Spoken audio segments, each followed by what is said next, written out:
Yay! Success as a real estate agent. I know you can't wait. It's exciting. So, we'll pick up where we left off.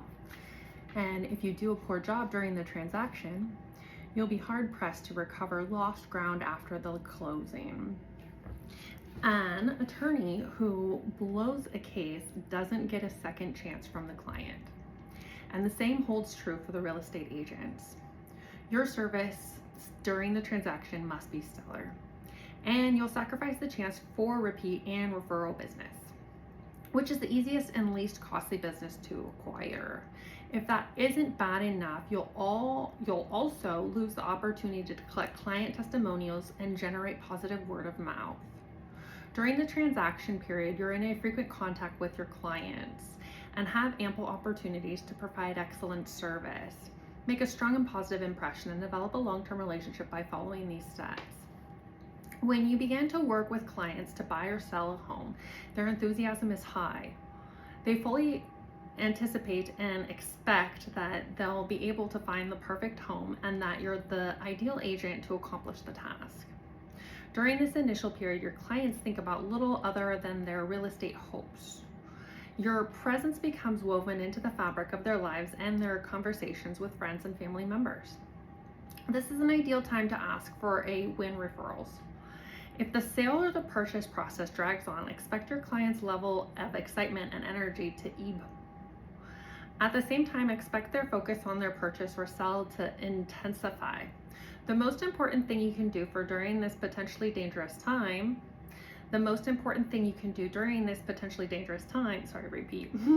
your clients are experiencing concerns and talking nonstop about their real estate issues with others, is to stay in frequent communication, offer solutions, provide calm professional advice, and retain the client's confidence in you and your abilities.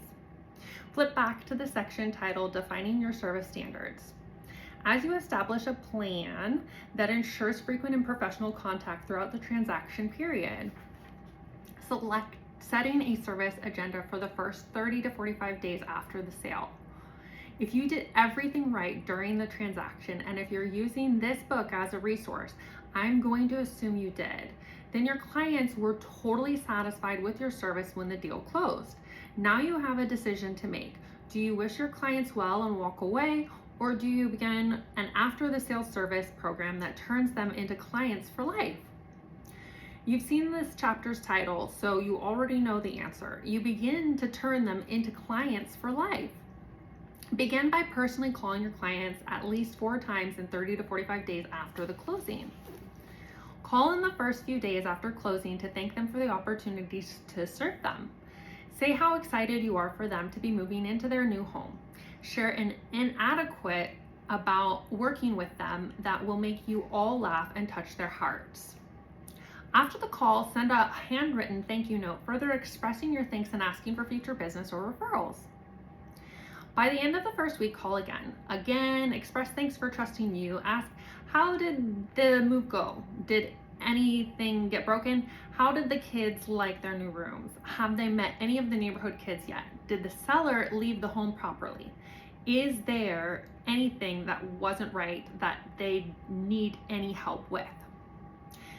This last question can open a Pandora's box of issues, and that's exactly why to ask it.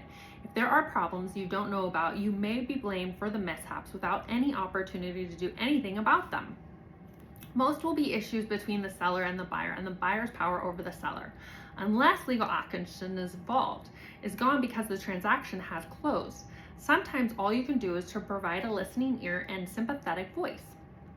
Other times you can make a few phone calls to help right the wrong. The fact that you're willing to listen and see what you can do speaks louder than any demonstrable action. It shows that you care. Some of your most ardent fans will come out of an initial negative situation that you were able to resolve. At the conclusion of the second call, send another handwritten note, express concerns for the unresolved issue, and again thank them for their trust and for taking time to talk with you today. Call again at the 2-week mark, ask how they're doing getting out of boxes and settling into their new home. Update them if you've made progress on the issue that are concerning them. Ask them about the kids. and their transaction. Before hanging up, ask if you services needed. Also, ask them for referrals. On their 30-day anniversary in the home, call again. Congratulate them on their great decision in selecting this home. Check on the kids and their progress settling into the house and neighborhood. Thank them again for the honor to serve them. As simple as the approach sounds, it enables you to lock your clients in for life. Plus, it opens the doors to referral business that flows freely. While you're at it, call the other party involved in your real estate transaction as well. Every real estate deal involves a buyer and a seller. In most cases, you represent only one of the two parties, but why not call an offer after sale service to both? Do you think the other agent is doing this? For your answer, you only have to look at the National Association of Realtors, finding that only 26% of buyers and sellers use an agent they had used previously to represent their interests. My investment is that fewer than 15% of the agents actually call their clients regularly after closing. When calling to follow up with the property represented by the other agent in your transaction, be ready for a response of surprise and great appreciation.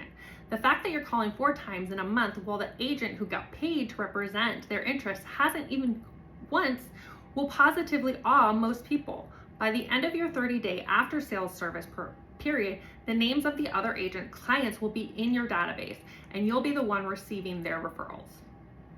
Deliver or send a gift to your client. This gift is usually called a closing gift, but even if you attend the closing, don't take the gift with you for 2 reasons. At the closing, your clients will be focused on the transaction and thinking about their impending move and all the challenges that lie in front of them. Your gift will be lost in the shuffle. The papers at the closing put the amount of the real estate commission in the writing, causing your clients to focus on exactly how much money you made for your transaction. If you give your gift at the same time, they may make a negative comparison between the value of the gift and the money you've received. In choosing your gift, don't be overboard. Save any over-the-top gestures you want to extend until after your clients have settled in and after your commission has long since been paid. The more you deliver after you get paid, the more your gift communicates that you care about your clients, not your commission check. Find a closing gift that reminds clients of you and your service. Give them something that you can be used rather than consumed. A great bottle of wine or a gift basket quickly disappears. A customized mailbox, door knocker, or yard plant will last almost forever. By delivering your gift to your client's new home, you put it in the hands at a time when it can create the most significant feelings of goodwill and warmth, and the best likelihood of referrals. If you still want to give them something at closing, hand them a thank you note instead and let them know you will be stopping by with a gift once they settled in. Another nice gesture is to help your clients notify that their friends of their moves. Offer to create a postcard with a picture of their new home on the front and to print a few hundred for their use. Then offer to mail them out on your client's behalf. You'll save them the cost and enlarge your database to boot. Establishing an ongoing communication strategy. After your clients have completed their moves and put their real estate transactions behind them, you still need to be in touch at regular intervals if you want to remain on their radar screens. Unless you develop a pattern of frequent communication with phone calls, emails, direct mailings, and other forms of contact, too many clients, even your best ones, won't remember you at the important moment when they need real estate counsel or when their friends need it. You need to consistently remind them that you're still in the business and ready to be of assistance. I have a coaching client in New Jersey named James Simon, who happens to be one of the best agents in his state. During a recent conversation, he shared his disappointment with the number of referrals he was receiving from past clients. He follows a good system to communicate with them frequently, but when it comes to referrals, the results were not what he wanted.